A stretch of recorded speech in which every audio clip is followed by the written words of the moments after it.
오늘 여러분께 들려드릴 이야기는 특별합니다. 아니, 특별하다기보다는 우리 모두가 언젠가 맞이하게 될 현실에 관한 이야기입니다.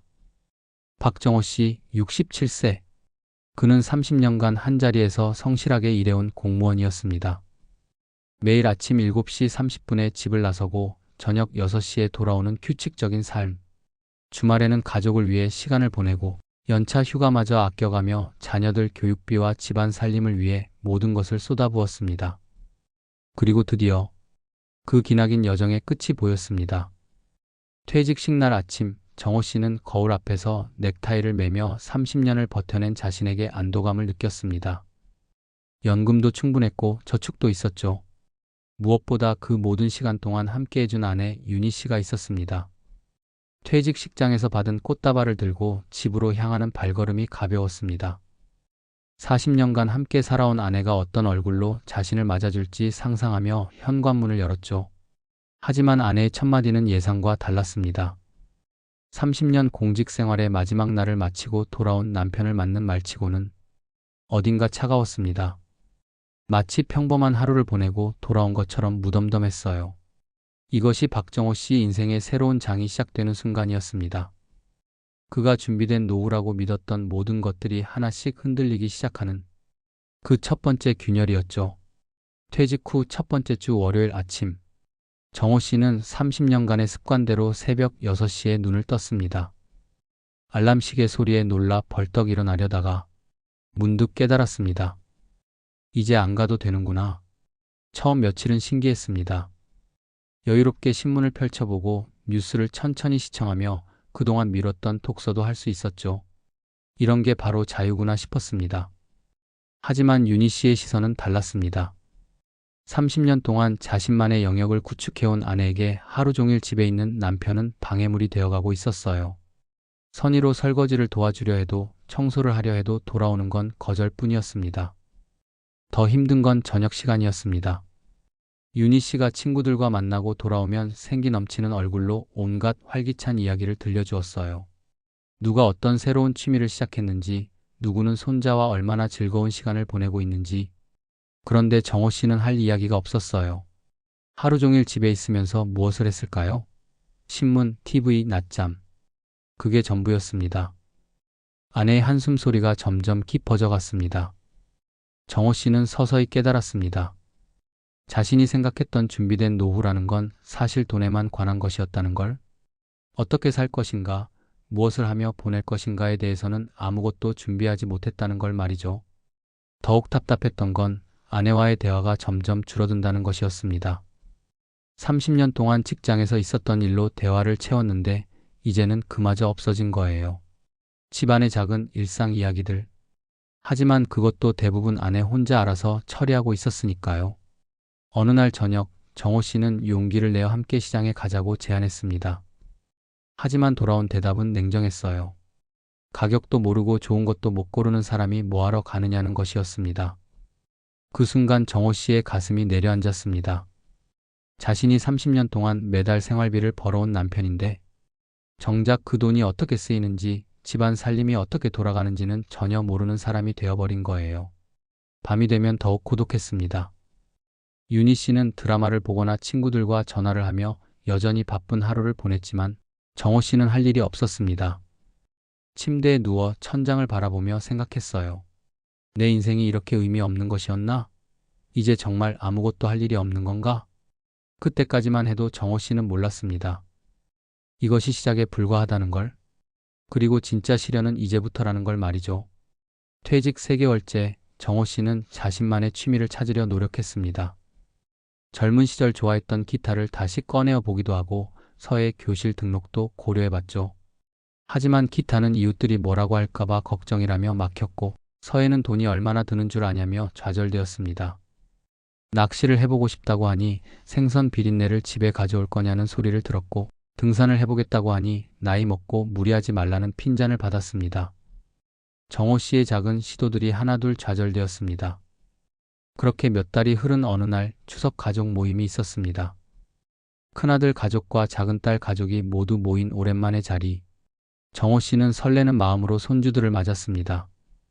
11살 손자의 순진한 질문이 시작이었습니다. 할아버지는 요즘 뭐 해요? 정호 씨가 집에서 쉬고 있다고 대답하자 매일 쉬어요? 심심하지 않아요? 라고 다시 물어왔어요. 정호 씨가 대답을 망설이는 사이 옆에서 아내 윤희 씨가 끼어들었습니다. 할아버지는 이제 아무 일도 안 하고 그냥 연금만 받아서 먹고 놀기만 한다는 것이었죠. 식탁 위의 공기가 차가워졌습니다. 큰아들이 당황한 표정을 지었고 작은 딸은 아버지를 걱정스럽게 바라봤어요. 하지만 윤희 씨는 멈추지 않았습니다. 30년 동안 밖에서만 일하더니 집에서는 정말 아무것도 못한다며 그냥 앉아서 신문만 보고 있다고 말했습니다.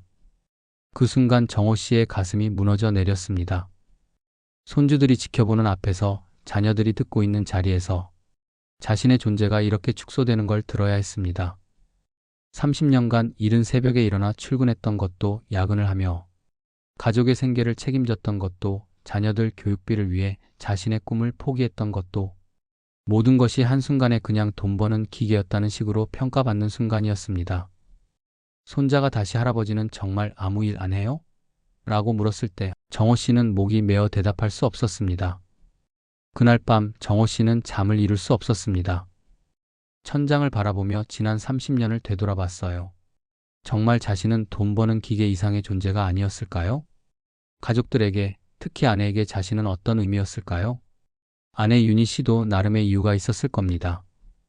30년간 혼자서 집안일과 육아를 담당하며 자신만의 영역을 만들어 왔는데 갑자기 남편이 하루 종일 집에 있게 되니 불편했을 거예요.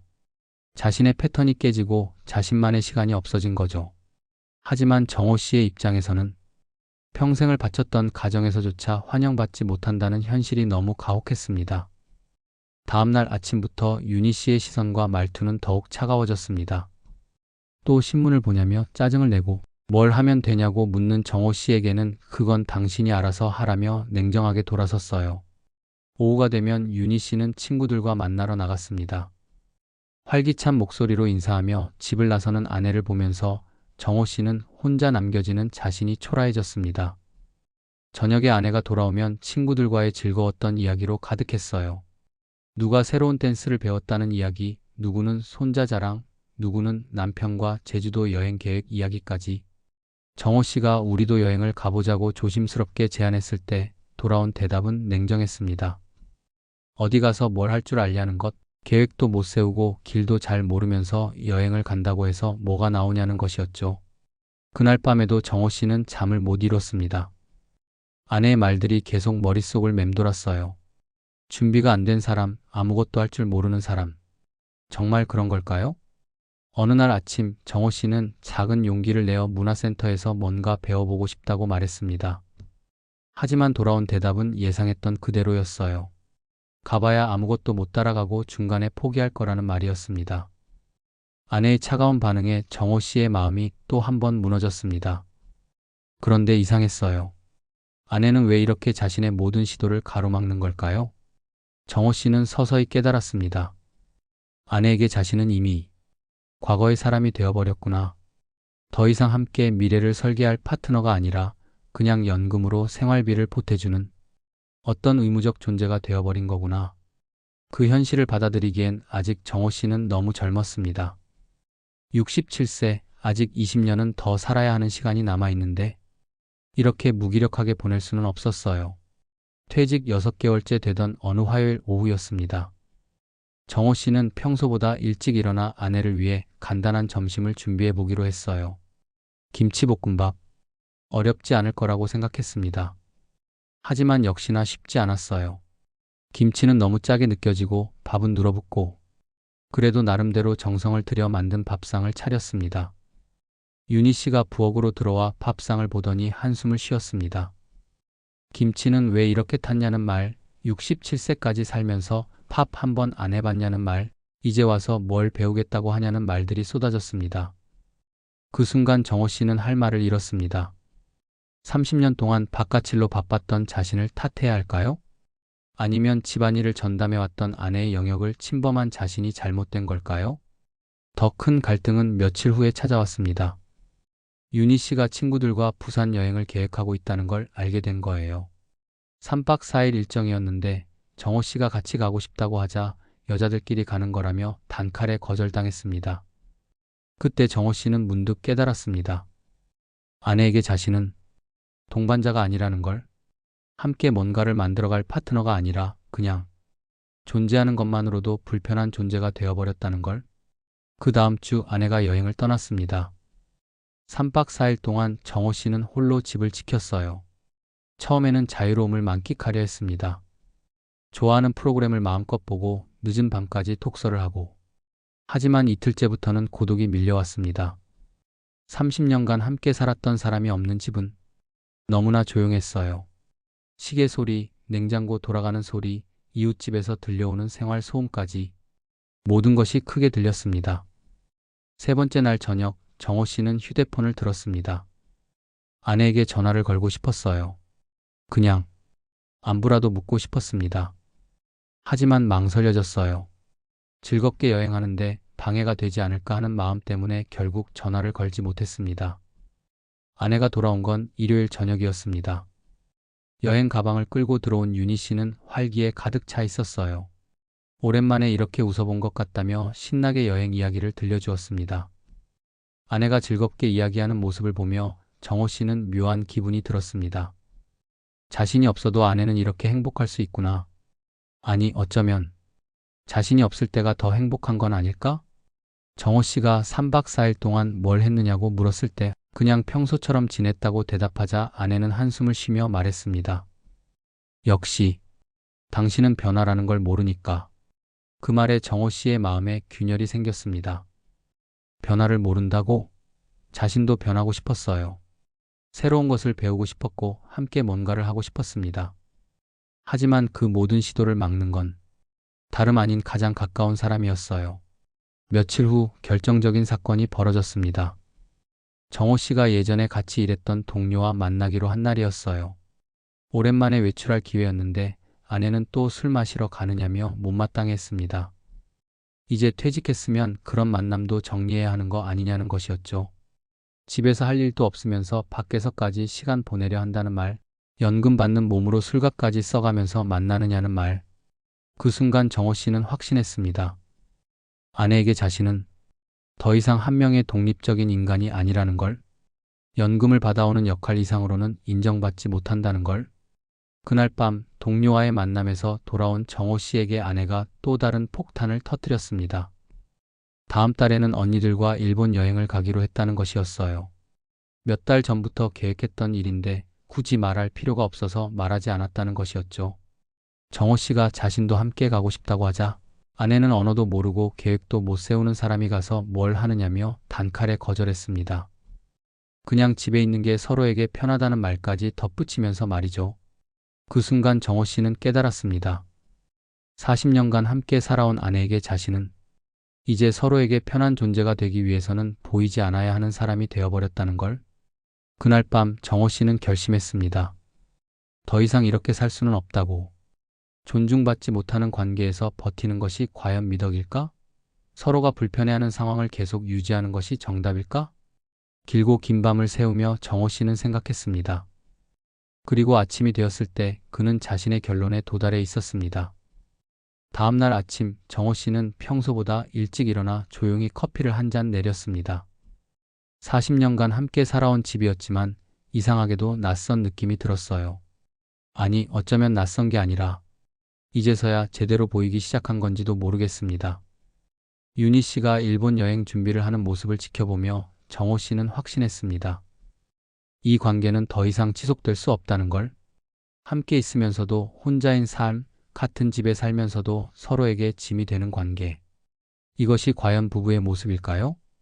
그 주 화요일 정호 씨는 평생 처음으로 혼자 변호사 사무실을 찾았습니다.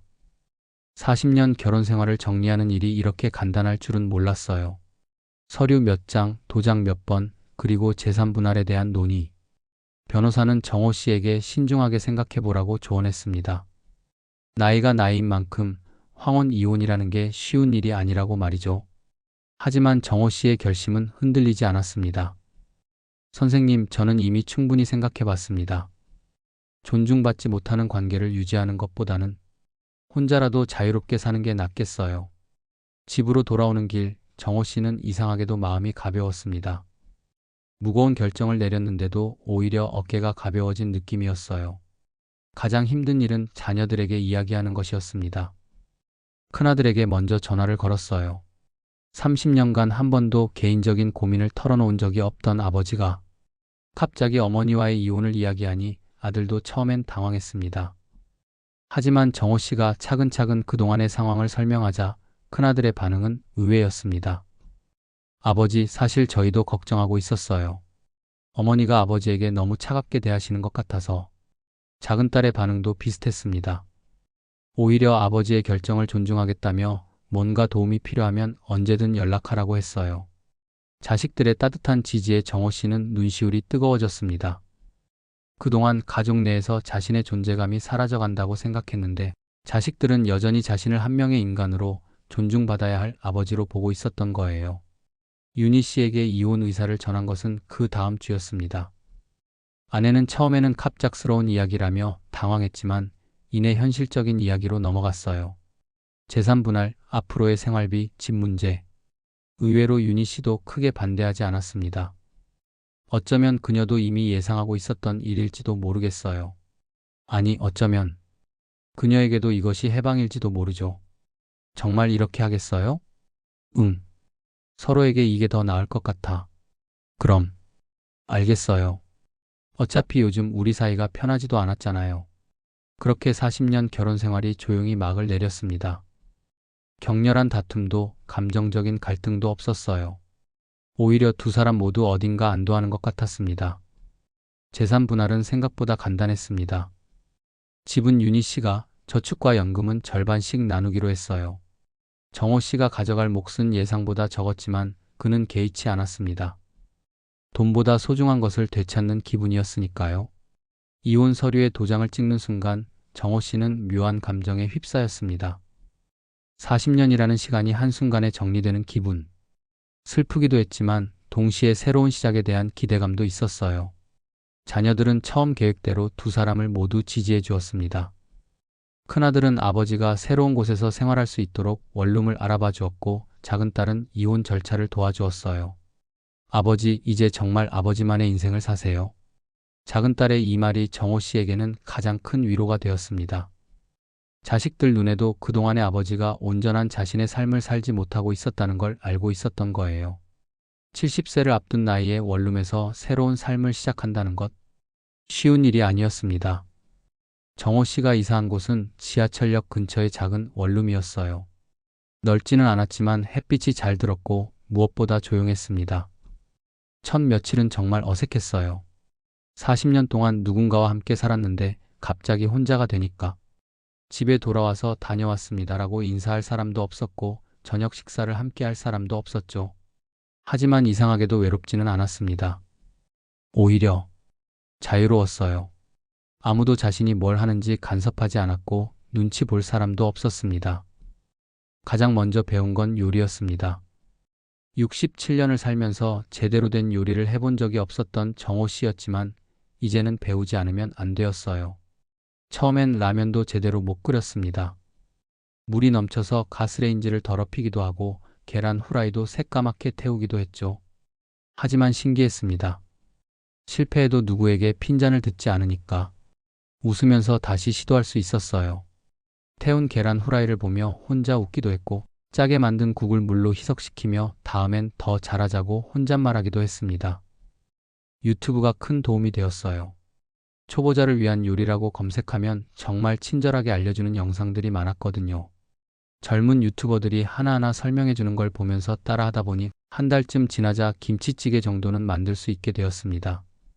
세탁도 마찬가지였어요. 40년간 빨래 한 번 해본 적이 없던 남자가 세탁기 사용법부터 배워야 했죠. 색깔 옷과 흰 옷을 구분해서 빨아야 한다는 것도 그때 처음 알았습니다. 실수로 빨간 양말과 흰 셔츠를 함께 넣어서 분홍색 셔츠를 만들어버린 적도 있었어요. 그런데 그런 실수들이 전혀 스트레스가 되지 않았습니다. 오히려 새로운 걸 배워간다는 즐거움이 더 컸어요. 2달쯤 지나자 정호 씨는 좀 더 적극적으로 변했습니다. 집 근처 편의점에서 야간 아르바이트를 구한 거예요.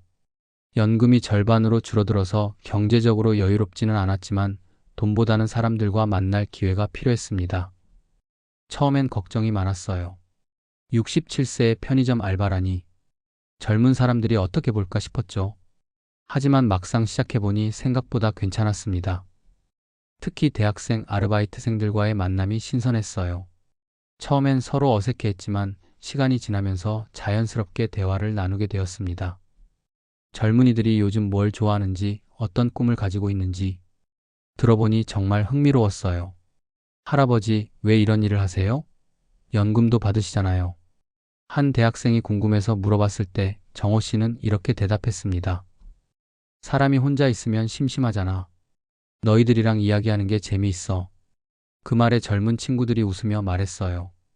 할아버지 정말 쿨하시네요. 그런 반응이 정호 씨에게는 큰 힘이 되었습니다. 가정에서는 쓸모없는 사람 취급을 받았는데 여기서는 쿨한 할아버지가 될 수 있었거든요. 편의점에서 일하면서 정호 씨는 현대 사회를 새롭게 체험하게 되었습니다. 다양한 사람들이 와서 다양한 물건을 사고 택배도 받고 각종 요금도 납부하고 이런 게 바로 사회의 축소판이구나 싶었어요. 특히 밤 시간대에 일하다 보니 평소에 볼 수 없었던 사람들을 많이 만났습니다.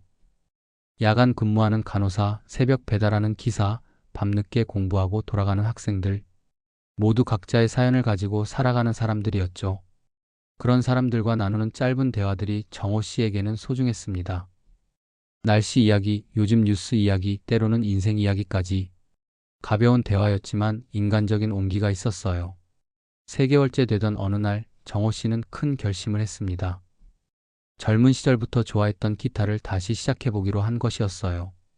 인터넷으로 중고 기타를 하나 주문했습니다. 비싸지 않은 것이었지만 정호 씨에게는 새로운 꿈의 시작이었죠. 기타가 도착한 날 마치 어린아이가 새 장난감을 받은 것처럼 설렜습니다. 40년 만에 잡아보는 기타. 손가락은 예전만큼 유연하지 않았고 기억도 가물가물했어요. 하지만 조금씩 연습하다 보니 옛 감각이 돌아왔습니다.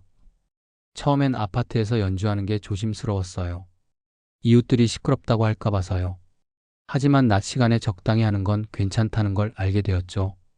유튜브로 기타 강의를 찾아보며 새로운 코드들을 배웠습니다. 예전에 치던 노래들도 하나씩 다시 연습했고요. 폴 사이먼의 더 사운드 오브 사일런스, 비틀즈의 예스터데이. 추억 속의 노래들이 다시 살아났습니다. 한 달쯤 연습하니 제법 들을만해졌어요. 편의점에서 함께 일하는 젊은 친구들에게 기타를 배우고 있다고 이야기했더니 정말 신기해하더라고요. 할아버지 진짜 대단하세요. 저도 기타 배우고 싶은데. 그럼 한번 같이 해볼까? 내가 아는 것만큼은 가르쳐 줄 수 있어. 그렇게 정호 씨는 기타 선생님이 되기도 했습니다. 20대 대학생에게 기타를 가르쳐주는 67세 할아버지. 생각해보니 참 특별한 조합이었어요. 서예도 다시 시작했습니다. 이번에는 아무도 쓸데없는 돈이라고 하지 않았어요. 자신의 돈으로 자신이 하고 싶은 일을 하는 거니까요.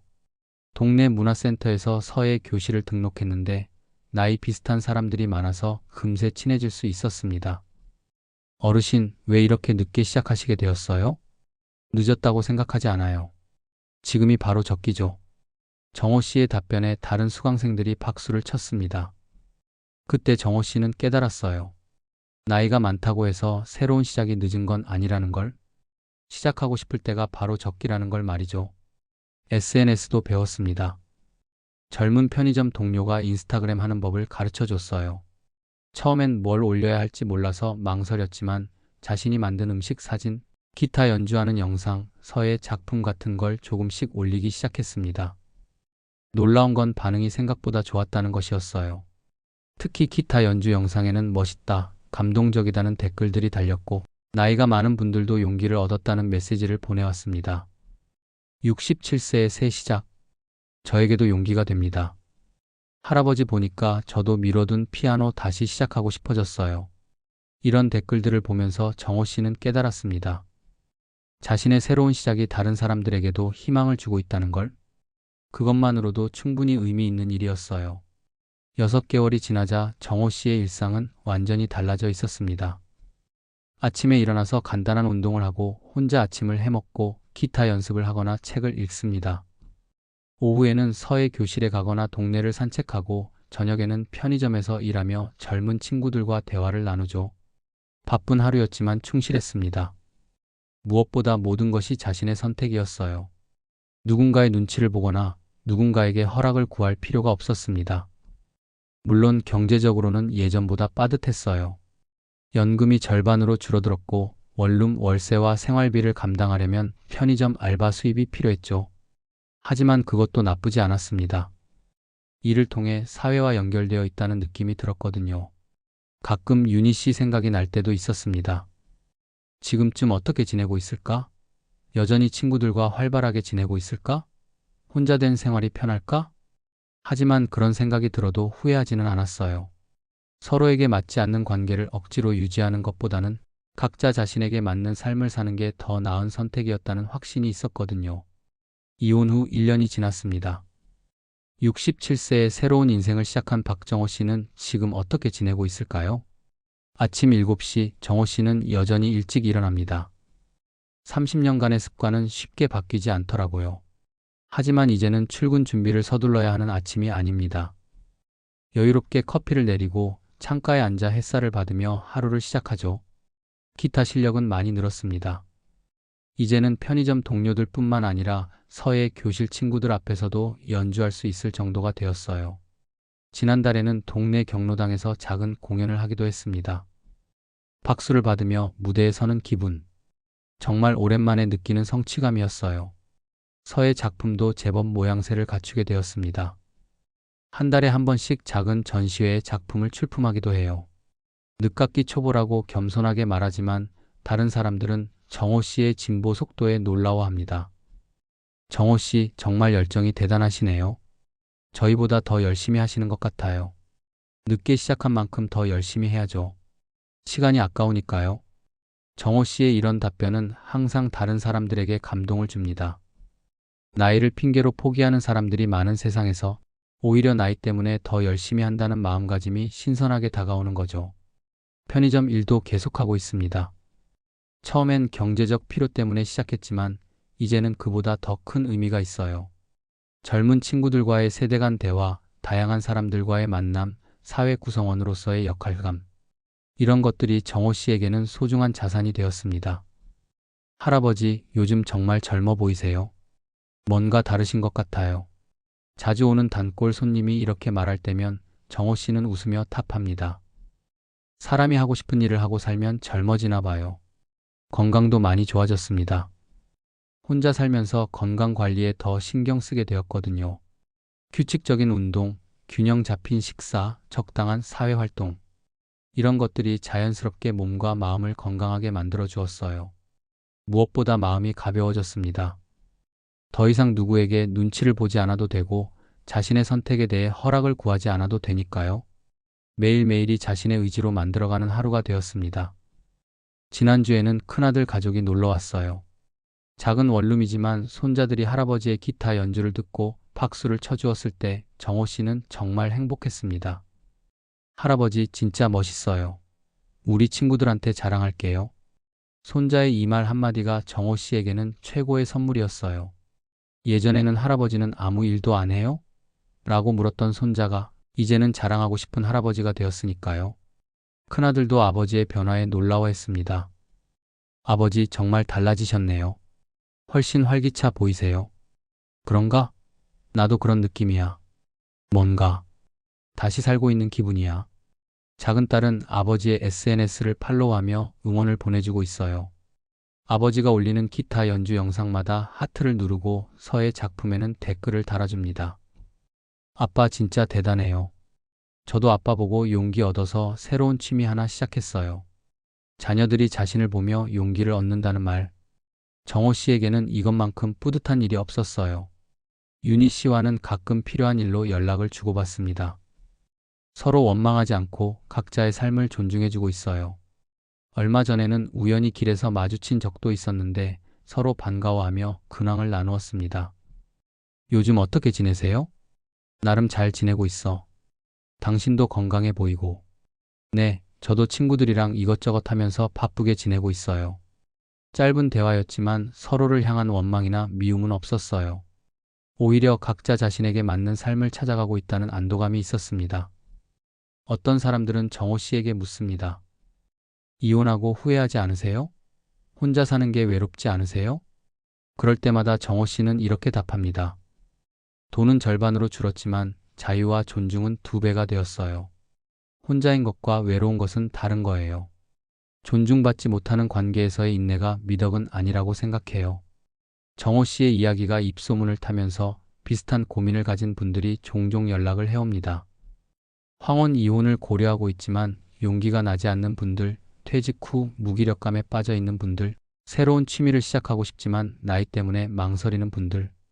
그런 분들에게 정호 씨는 항상 같은 이야기를 해줍니다. 나이는 숫자일 뿐이에요.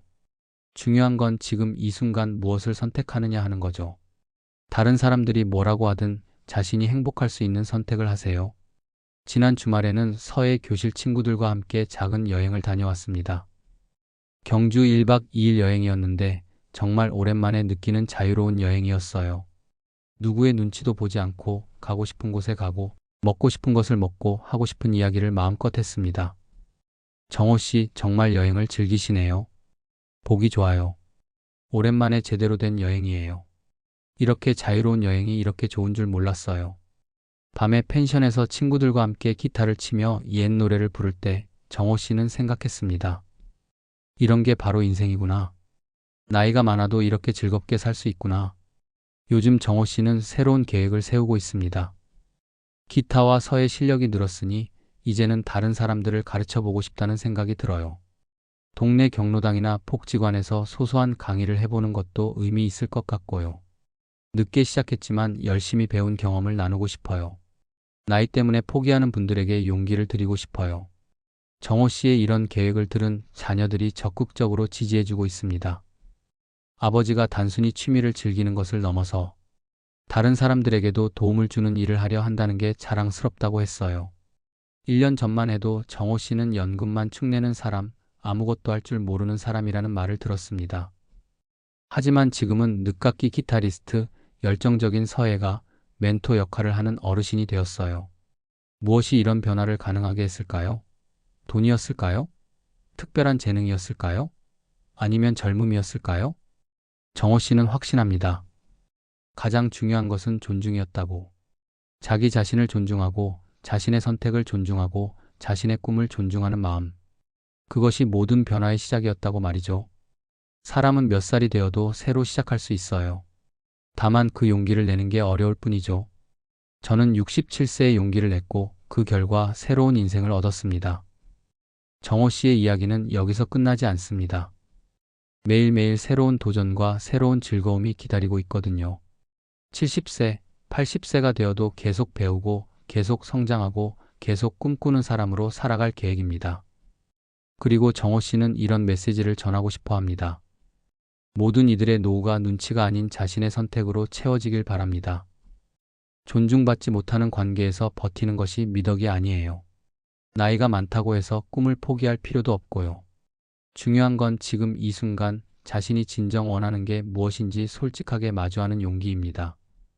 정호 씨의 작은 원룸에는 이제 기타가 벽에 걸려 있고 서의 작품들이 액자에 담겨 있습니다. 그리 크지 않은 공간이지만 온전히 자신만의 공간이에요. 아무도 간섭하지 않고 아무도 무시하지 않는 진정한 자유가 있는 공간입니다. 요즘 정호 씨는 매일 아침 7시에 일어나 여유로운 하루를 시작합니다. 커피를 내려 마시며 창밖을 바라보는 시간이 소중해요. 1년 전만 해도 누군가의 눈치를 보며 신문을 봤는데 이제는 자신만의 시간을 만끽합니다. 기타 실력은 놀랄 정도로 늘었어요. 이제는 동네 경로당에서 작은 공연을 할 수 있을 정도가 되었습니다. 박수를 받으며 무대에 서는 기분. 정말 오랜만에 느끼는 성취감이었어요. 서의 작품도 제법 모양새를 갖추게 되었고 편의점에서의 야간 아르바이트는 젊은 세대와 소통하는 소중한 창구가 되었습니다. 경제적으로는 빠듯하지만 마음은 풍요로워졌어요. 건강도 많이 좋아졌습니다. 규칙적인 운동과 균형 잡힌 식사, 그리고 무엇보다 스트레스가 줄어든 덕분이었죠. 자녀들이 놀러 올 때마다 아버지 정말 젊어 보이신다는 말을 듣습니다. 지난주에는 정호 씨의 이야기가 지역 방송에 소개되기도 했어요. 67세 새로운 도전을 시작한 남자라는 제목으로 말이죠.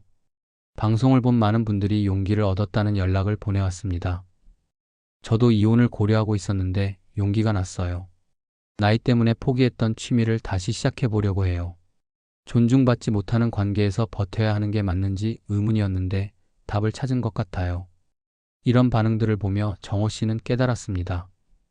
자신의 작은 용기가 이렇게 많은 사람들에게 영향을 줄 줄은 몰랐다고요. 어떤 사람들은 정호 씨에게 묻습니다. 이혼하고 후회하지 않으세요? 혼자 사는 게 외롭지 않으세요? 그럴 때마다 정호 씨는 이렇게 답합니다. 돈은 절반으로 줄었지만 자유와 존중은 2배가 되었어요. 혼자인 것과 외로운 것은 다른 거예요. 존중받지 못하는 관계에서 버티는 것이 미덕은 아니라고 생각해요. 이제 정호 씨는 새로운 계획을 세우고 있습니다. 자신과 같은 처지에 있는 분들을 위한 소모임을 만들어 보고 싶어요. 늦깎이 도전 클럽이라는 이름으로 말이죠. 나이 때문에 포기했던 꿈들을 다시 시작해보는 거예요. 혼자서는 어려워도 함께라면 할 수 있을 것 같아요. 정호 씨의 이야기는 우리 모두에게 소중한 메시지를 던져줍니다. 정호 씨의 이야기를 들으며 여러분은 어떤 생각이 드시나요? 어쩌면 처음에는 무책임한 선택이라고 생각하실 수도 있어요. 40년간 함께 살아온 부부가 이혼한다는 것, 67세에 새로운 삶을 시작한다는 것, 상식적으로는 이해하기 어려운 결정일 수 있거든요. 하지만 정호 씨의 일년을 지켜보면서 우리는 깨달을 수 있습니다. 때로는 용기 있는 선택이 모든 것을 바꿀 수 있다는 걸, 나이가 많다는 것이 새로운 시작의 장벽이 될 필요는 없다는 걸 말이죠. 정호 씨가 우리에게 던지는 메시지는 명확합니다. 첫째, 존중받지 못하는 관계에서의 인내는 미덕이 아닙니다. 서로를 힘들게 만드는 관계라면 용기 있게 정리하는 것도 하나의 선택이에요. 함께 있어도 외로운 관계보다는 혼자여도 자존감이 있는 삶이 더 건강할 수 있습니다. 둘째, 나이는 정말 숫자에 불과합니다. 67세에도 기타를 배울 수 있고 서예를 시작할 수 있고 SNS를 배울 수 있어요. 심지어 방송에 출연하고 강연을 하고 책을 쓸 수도 있습니다. 중요한 건 늦었다는 생각을 버리는 것이에요. 셋째, 경제적 여유보다 마음의 자유가 더 소중할 수 있습니다. 정호 씨의 수입은 절반으로 줄었지만 행복은 2배가 되었어요. 돈으로 살 수 없는 것들, 존중, 자유, 성취감, 인간관계. 이런 것들이 진정한 풍요로움을 만들어주거든요. 넷째, 개인의 작은 용기가 사회 전체에 긍정적 영향을 미칠 수 있습니다. 정호 씨 한 사람의 변화가 수많은 사람들에게 영감을 주고 용기를 주고 새로운 도전의 계기를 만들어 주었어요. 우리의 선택이 단순히 개인적인 것만이 아니라는 뜻이죠. 물론 모든 상황에 정호 씨의 선택이 정답은 아닐 거예요. 가정마다 사정이 다르고 개인마다 가치관이 다르니까요. 하지만 적어도 이런 선택지도 있다는 것, 이런 삶도 가능하다는 걸 보여준 것만으로도 충분히 의미 있는 일이라고 생각합니다. 현재 우리 사회는 급속한 고령화를 겪고 있습니다. 평균 수명은 늘어났지만 의미 있는 노년을 위한 준비는 부족한 게 현실이에요. 많은 분들이 퇴직 후 무력감을 느끼고 가족 내에서 소외되고 사회로부터 격리되는 경험을 하고 있습니다. 정호 씨의 이야기는 이런 현실에 대한 하나의 대안을 제시해 줍니다. 노년이 단순히 버티는 시기가 아니라 새롭게 시작하는 시기가 될 수도 있다는 걸 보여주거든요. 그래서 정호 씨는 오늘도 말합니다. 모든 이들의 노후가 눈치가 아닌 자신의 선택으로 채워지길 바랍니다. 나이 때문에 포기하지 마세요. 다른 사람의 시선 때문에 주저하지 마세요. 지금이라도 늦지 않았어요. 용기를 내세요. 정호 씨의 작은 원룸에서는 오늘도 기타 소리가 흘러나옵니다. 67세에 시작한 새로운 인생의 멜로디가 아직도 진행형인 아름다운 이야기의 선율이 말이죠. 여러분의 인생에도 이런 용기가 있기를 바랍니다. 나이에 구애받지 않는 도전 정신이 다른 사람의 시선에 흔들리지 않는 확고함이 그리고 무엇보다 자신을 존중하는 마음이 있기를 바랍니다. 정호 씨의 이야기는 여기서 끝나지 않습니다. 매일매일 새로운 페이지를 써내려가고 있거든요. 그리고 그 이야기는 어쩌면 우리 모두의 이야기가 될 수도 있을 것입니다. 존중받는 노년, 선택하는 노년, 도전하는 노년. 이런 것들이 우리 모두에게 가능하기를 바라며 이야기를 마칩니다.